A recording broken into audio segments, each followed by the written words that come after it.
വീതം വയ്ക്കൽ ഒരു വശത്ത് നടക്കുമ്പോൾ മറുവശത്ത് ചെലവ് ചുരുക്കലിൻ്റെ പേരിൽ അധികാരത്തിൽ വന്ന, അതുകൂടി പറഞ്ഞ് അധികാരത്തിൽ വന്ന ഒരു ഗവൺമെൻറ് ഒറ്റയടിക്ക് 13 പ്ലീഡർമാരുടെ പോസ്റ്റുകളാണ് പുതുതായി ക്രിയേറ്റ് ചെയ്തിട്ടുള്ളത്. 2 വൈസ് ചാൻസലർമാരുടെ ചുമതല BJPയുമായി ബന്ധപ്പെട്ട സംഘടനകളുടെ നേതാക്കന്മാർക്ക് കൈമാറിക്കഴിഞ്ഞതിനെക്കുറിച്ച് ഇതുവരെയും മുഖ്യമന്ത്രി പരസ്യമായൊരു പ്രതികരണം നടത്തിയിട്ടില്ല. അപ്പോൾ ഒരു വശത്ത് ചാൻസലർ നിയമിക്കുന്ന സ്ഥലങ്ങൾ BJPക്ക് വിട്ടുകൊടുത്തിരിക്കുന്നു, മറുവശത്ത് ഗവൺമെൻറ് നിയമിക്കുന്നവരിലും അവർക്ക് നിശ്ചിതമായ കോട്ട നൽകുന്നു. അപ്പോൾ യഥാർത്ഥത്തിലൊരു ഡീൽ ഉണ്ടായിരുന്നത് തെരഞ്ഞെടുപ്പിന് മുൻപ് കോൺഗ്രസും BJPയും തമ്മിലാണെന്ന് വ്യക്തമാക്കുന്നതാണ് ഇത്തരം കാര്യങ്ങളെല്ലാം. CPIM കേന്ദ്ര കമ്മിറ്റി അംഗം P. രാജീവ് റിപ്പോർട്ടറിനോടൊപ്പം ചേരുകയാണ്. പ്രധാനപ്പെട്ട വിഷയങ്ങളിലൊക്കെയുള്ള പ്രതികരണത്തിനായിട്ടാണ് ഇപ്പോൾ നമ്മോടൊപ്പം ചേരുന്നത്. ഏറ്റവും പ്രധാനമായി ഇപ്പോൾ ഉയർന്നു വരുന്നൊരു ചോദ്യം എന്നത് ബോർഡ് കോർപ്പറേഷൻ സ്ഥാനങ്ങളിൽ അപ്പോയിൻമെൻറ്റുകൾ അത് UDF സർക്കാർ അധികാരത്തിൽ വന്നതിന് ശേഷം നടത്തിയിട്ടില്ല. ബോർഡ് കോർപ്പറേഷൻ അധ്യക്ഷ സ്ഥാനം ആവശ്യപ്പെട്ടുകൊണ്ട് തന്നെ UDFനകത്ത് തന്നെ ഇപ്പോഴും ഒരു ചേരിതിരിവ് ഉണ്ട് എന്നുള്ള രീതിയിലുള്ള വിമർശനങ്ങൾ വരുന്നുണ്ട്. അത് പാർട്ടിക്കുള്ളിൽ നിന്ന് തന്നെ വരുന്നു എന്നൊക്കെയാണ് വാർത്തകൾ. അപ്പോൾ ഈ ബോർഡ് കോർപ്പറേഷൻ സ്ഥാനങ്ങൾ ഒഴിഞ്ഞു കിടക്കുന്നത് ഒരു അനൗചിത്യമല്ലേ? അല്ല, എനിക്ക് തോന്നുന്നു ചിലപ്പോൾ അവരെ സഹായിച്ചിട്ടുള്ള ശക്തികളുടെ ആ ലിസ്റ്റ് കിട്ടിയിട്ടുണ്ടാവില്ല. ഇപ്പോൾ പ്ലീഡർ നിയമനം, അതുപോലെ മറ്റു ചില നിയമനങ്ങളിൽ RSSുമായി ബന്ധപ്പെട്ട ആളുകൾ അങ്ങനെയുള്ളവരെയൊക്കെയാണ് നിയമിച്ചിട്ടുള്ളതെന്ന് കോൺഗ്രസിൽ നിന്ന് തന്നെ ചില വിമർശനങ്ങൾ ഉയർന്നു വന്നിരിക്കുന്നു. അപ്പോൾ അത്തരം വിമർശനം ഇപ്പോൾ ഗവൺമെൻറ് പ്ലീഡർമാരുടെ നിയമനം അതിനകത്ത് വളരെ ശക്തമായി തന്നെ ഉയർന്നു വന്നിട്ടുണ്ട്. കോർപ്പറേഷൻ ചെയർമാൻമാരും ബോർഡ് ചെയർമാൻമാർ അവരെല്ലാം അതിവേഗതയിൽ തന്നെ ചുമതല എടുക്കേണ്ടത്, അല്ലെങ്കിൽ ബോർഡ് ഭരണസമിതികൾ പുനഃസംഘടിപ്പിക്കേണ്ടത് പ്രത്യേകിച്ചും വെൽഫെയർ ബോർഡുകളുടെ ദൈനംദിന പ്രവർത്തനത്തിന് അനിവാര്യമായ കാര്യമാണ്. അവിടെ തൊഴിലാളികളുടെ പ്രശ്നങ്ങൾ ഉൾപ്പെടെ കൈകാര്യം ചെയ്യുന്നതാണ്. ഇവരുടെ തർക്കം കാരണം അത്തരം കാര്യങ്ങൾ തീരുമാനമെടുക്കാൻ കഴിയാതെ പോകുന്നു. വീതം വയ്ക്കൽ ഒരു വശത്ത് നടക്കുമ്പോൾ മറുവശത്ത് ചെലവ് ചുരുക്കലിൻ്റെ പേരിൽ അധികാരത്തിൽ വന്ന, അതുകൂടി പറഞ്ഞ് അധികാരത്തിൽ വന്ന ഒരു ഗവൺമെൻറ് ഒറ്റയടിക്ക് 13 പ്ലീഡർമാരുടെ പോസ്റ്റുകളാണ് പുതുതായി ക്രിയേറ്റ് ചെയ്തിട്ടുള്ളത്. ജഡ്ജിമാരുടെ എണ്ണം വർദ്ധിച്ചതനുസൃതമായി മിനിമം പോസ്റ്റുകൾ കഴിഞ്ഞ ഗവൺമെൻറ്റിൻ്റെ അവസാന കാലഘട്ടത്തിലാണ് ക്രിയേറ്റ് ചെയ്തത്. അപ്പോൾ കൂടുതൽ പോസ്റ്റുകളിലേക്ക് എത്തിയിരിക്കുന്നു. അപ്പോൾ ഒരു വശത്ത് ഒരു മാനദണ്ഡവും നോക്കാതെയുള്ള നിയമനങ്ങൾ, പുതിയ പോസ്റ്റുകൾ ക്രിയേറ്റ് ചെയ്യുന്നു. മറുവശത്ത് ഏറ്റവും പ്രധാനപ്പെട്ട ഉത്തരവാദിത്വം നിർവഹിക്കേണ്ട ബോർഡുകളുടെ ആളുകൾ നിയമിക്കാൻ കഴിയാതെ പോകുന്നു.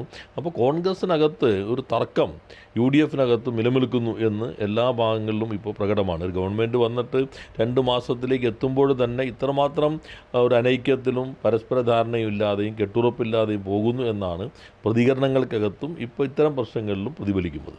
സഹായിച്ച ശക്തികളെന്ന് പറയുമ്പോൾ ഉദ്ദേശിച്ചത് ഏത് ശക്തി? അല്ല, യഥാർത്ഥത്തിൽ ഡീലുണ്ടെന്ന് വ്യക്തമായല്ലോ. കാരണം ഇപ്പോൾ നമ്മൾ പല കാര്യങ്ങളിലും കണ്ടു. PM ശ്രീ അവർ ശക്തമായി എതിർത്തതാണ്. ഇപ്പോൾ നമുക്ക് അതിവേഗം നടപ്പിലാക്കുന്നു. 2 വൈസ് ചാൻസലർമാരുടെ ചുമതല BJPയുമായി ബന്ധപ്പെട്ട സംഘടനകളുടെ നേതാക്കന്മാർക്ക് കൈമാറിക്കഴിഞ്ഞതിനെക്കുറിച്ച് ഇതുവരെയും മുഖ്യമന്ത്രി പരസ്യമായൊരു പ്രതികരണം നടത്തിയിട്ടില്ല.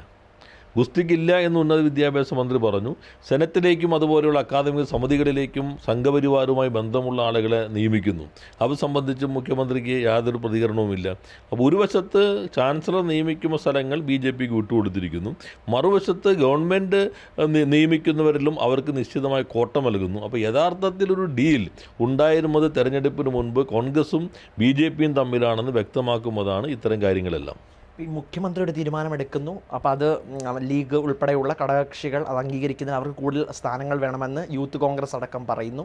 അപ്പോൾ ഈ സഹായ ശക്തികളെന്ന് പറയുമ്പം സംഘപരിവാറിനെ തിരികെ കയറ്റാനുള്ള ശ്രമം നടത്തുന്നു. ഞാൻ പറഞ്ഞ ഭാഗം എന്താണെന്ന് വെച്ചാൽ ഇപ്പോൾ യൂണിവേഴ്സിറ്റികളിലെല്ലാം തന്നെ പൂർണ്ണമായിട്ടും വിട്ടുകൊടുത്തിരിക്കുകയാണ്. അവരുടെ താല്പര്യമുള്ള ആളുകളെ നിയമിക്കുന്നതിന് വേണ്ടി പൂർണ്ണമായും വിട്ടുകൊടുത്തിരിക്കുന്നു. അത് സംബന്ധിച്ച് മർമ്മരം പോലൊരു പ്രതികരണം പോലും മുഖ്യമന്ത്രിയുടെ ഭാഗത്തുനിന്നുണ്ടാകുന്നില്ല. എന്നാലിപ്പോൾ തൊഴിലുറപ്പ് പദ്ധതി നോക്കൂ. തൊഴിലുറപ്പ് പദ്ധതിയിൽ തെലങ്കാന ഗവൺമെൻറ് സുപ്രീം കോടതി സമീപിക്കുന്നു എന്നാണ് കഴിഞ്ഞ ദിവസം ഹിന്ദു പത്രം റിപ്പോർട്ട് ചെയ്തത്. ഇവിടെ പൂർണ്ണ വിധേയത്വത്തോടുകൂടി അത് നടപ്പിലാക്കാൻ തയ്യാറാകുന്നു. അത് സംബന്ധിച്ച് കോടതിയെ സമീപിക്കുമോ അതിനെക്കുറിച്ച് വ്യക്തമായൊരു നിലപാട് സ്വീകരിക്കാൻ കഴിയുന്നില്ല. അപ്പോൾ ഒരു ധാരണ ശരിക്കും 3 സീറ്റ് ഉണ്ടെങ്കിലും BJP ആണോ കേരളം ഭരിക്കുന്നതെന്ന് AICCയുടെ ജനറൽ സെക്രട്ടറിക്ക് പോലും സംശയം തോന്നിപ്പിക്കുന്ന രൂപത്തിലേക്ക് കാര്യങ്ങൾ എത്തിയിരിക്കുന്നു എന്നാണ് ഇത് കാണിക്കുന്നത്.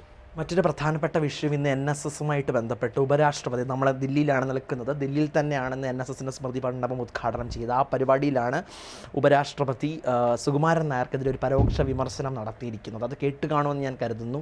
ഞാൻ കമ്മിറ്റിയുടെ അതിലേക്ക് കണ്ടില്ല. ഇവിടെ നമ്മൾ കാണേണ്ടത് മുഖ്യമന്ത്രി സെലക്റ്റീവായിട്ട് ആളുകൾക്ക് അപ്പോയിൻമെൻറ്റ് കൊടുക്കുന്നു. മുഖ്യമന്ത്രി ഞാൻ ഇന്നലെ അത് നിങ്ങളുടെ ചോദ്യത്തിന് മറുപടിയായി പറഞ്ഞു. മുഖ്യമന്ത്രി സ്വാഭാവികമായിട്ടും എല്ലാവരെയും ഒരേപോലെ തന്നെ കാണേണ്ട ആളാണ്. കാണുന്നതിൽ തെറ്റുണ്ടെന്ന് പറയാൻ പറ്റില്ല. പക്ഷേ നേരത്തെ ഔദ്യോഗികമായി കാണുന്നതിനെ പോലും വർഗീയതയുമായിട്ട് ബന്ധമാണ്, സന്ധി ചെയ്യുന്നു എന്ന് ആരോപിച്ചിരുന്ന ആളുകൾ ഇപ്പോൾ അവർക്ക് മാത്രം അപ്പോയിൻമെൻറ്റ് കൊടുക്കുന്നുള്ളൂ. മതനിരപേക്ഷ നിലപാട് ആരെങ്കിലും സ്വീകരിച്ചു എന്ന് സംശയം തോന്നിയാൽ അവർ അയൽവക്കത്തേക്കും അടുപ്പിക്കുന്നില്ല. KPCCയുടെ സെക്രട്ടറിക്ക് അപ്പോയിൻമെൻറ്റ് കിട്ടിയിട്ടില്ല എന്നാണ് ഇന്ന് മാധ്യമങ്ങൾ റിപ്പോർട്ട് ചെയ്തേ കണ്ടത്. എന്നാൽ ഇത്തരം ശക്തികൾക്ക് എപ്പോൾ വേണമെങ്കിലും ചോദിക്കാതെ തന്നെ കിടന്നു ചെല്ലാനുള്ള വാതിലുകൾ തുറന്നിട്ട് കൊടുത്തിരിക്കുന്നു. എന്താണ് ഈ കേരളത്തിൽ നടക്കുന്നതെന്ന് സ്വയം മുഖ്യമന്ത്രി ഇടയ്ക്കിടയ്ക്ക് ചോദിക്കുമ്പോൾ നന്നായിരിക്കും. സമുദായ നേതാക്കളോട് മറ്റൊരിതും ഹിന്ദു ഐക്യവേദി പോലെയുള്ള സംഘടനകളോട് പറഞ്ഞ മതനിരപേക്ഷ നിലപാട് സ്വീകരിക്കുന്നവർ, ഇപ്പോൾ സമുദായ നേതാക്കൾ എന്ന് പറഞ്ഞാൽ അദ്ദേഹത്തിൻ്റെ മന്ത്രിമാർ നേരത്തെ വലിയ വിമർശനമൊക്കെ നടത്തി അധിക്ഷേപിച്ച് ഞങ്ങളെന്തോ കുഴപ്പം ചെയ്തു എന്ന് പറഞ്ഞിട്ട് നിരനിരയായിട്ട് ഓടിപ്പോയില്ലേ? അതിന് പ്രശ്നം ഉണ്ടായില്ലല്ലോ. ഇദ്ദേഹം തന്നെ അതിവേഗതയിൽ തന്നെ പല സ്ഥലങ്ങളിലും മത മേധാവികളെ കാണാനായിട്ട് പോയിട്ടില്ലേ? അപ്പോൾ സെലക്റ്റീവായി മാറുന്നു. തങ്ങൾക്ക് ഒപ്പം നിൽക്കുന്ന വർഗീയതയുമായി സന്ധി ചെയ്യുന്നവരുമായിട്ടാണ് ഇപ്പോഴത്തെ കൂട്ടുകെട്ട്. KPCC സെക്രട്ടറിക്ക് പോലും അനുമതി കൊടുത്തില്ല എന്നാണ് മാധ്യമങ്ങൾ പറയുന്നത് കേട്ടത്. എന്നാൽ ഇത്തരം ആളുകൾക്ക് എപ്പോൾ വേണമെങ്കിലും പ്രവേശിക്കാവുന്ന രൂപത്തിലേക്ക് മാറിയിരിക്കുന്നു. അപ്പോൾ യഥാർത്ഥത്തിൽ എന്താണ് ഈ കേരളത്തിൽ നടക്കുന്നതെന്ന് ജനങ്ങൾ ഇപ്പോൾ ചോദിച്ചു തുടങ്ങുന്നുണ്ട്. ഒരു ക്ലാരിറ്റി കൂടെ വരുത്തേണ്ടത്, ഞാൻ ആ വാർത്ത ഒന്നുകൂടെ ചൂണ്ടിക്കാണിക്കാൻ ഉദ്ദേശിക്കുന്നത്, അത് അറിഞ്ഞിട്ടില്ല എന്നുണ്ടെങ്കിൽ സുകുമാരൻ നായർ എന്ന ഈ ഉപരാഷ്ട്രപതി കേരള സന്ദർശനം നടത്തിയ സമയത്ത് പുഷ്പം അർപ്പിക്കാനുള്ളൊരു അനുമതി നിഷേധിച്ചില്ല. ആ വാർത്ത ശ്രദ്ധയിൽപ്പെട്ടിരുന്നു. അതിൻ്റെ ഞാൻ പറയും, ഇപ്പോൾ NSSൻ്റെ സംഘടനയാണല്ലോ, അവരുടെ കാര്യം ആ സംഘടനയുടെ ഭരണഘടന ഉപരാഷ്ട്രപതി അത് അവരുടെ സംവിധാനം അനുസരിച്ചിട്ടാണല്ലോ അവർ നടത്തുന്നത്. അപ്പോൾ ഒരു നിലപാട് സ്വീകരിക്കുന്നവർ അധിക്ഷേപിക്കാനുള്ള ഒരു ശ്രമം നടക്കുന്നു എന്ന് മാത്രം കണ്ടാൽ മതി. ഞാൻ പറഞ്ഞത് ഇവിടെ കേരളത്തിൽ ഇപ്പോൾ എന്താണ് നടക്കുന്നതെന്ന് എല്ലാവരും ചോദിക്കാൻ തുടങ്ങിയിട്ടുണ്ട്.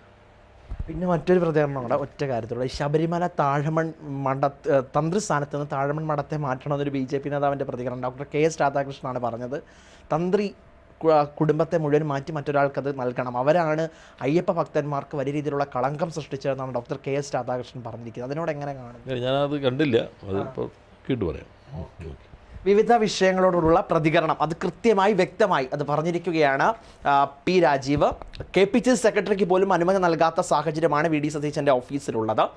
ഒപ്പം തന്നെ NSSുമായിട്ട് ബന്ധപ്പെട്ട നിലപാട് സമുദായമാണ് പറയുന്നത്. സമുദായം ഒരു നിലപാട് സ്വീകരിച്ചെങ്കിൽ അവരെ ഒറ്റപ്പെടുന്ന രീതി ശരിയല്ല. ഒപ്പം തന്നെ പ്രധാനപ്പെട്ട വിഷയങ്ങൾ അത് പറഞ്ഞിരിക്കുകയാണ് P. Rajeev. Video journalist Kannan Prasannappa, reporter YS Abhinand, reporter Delhi.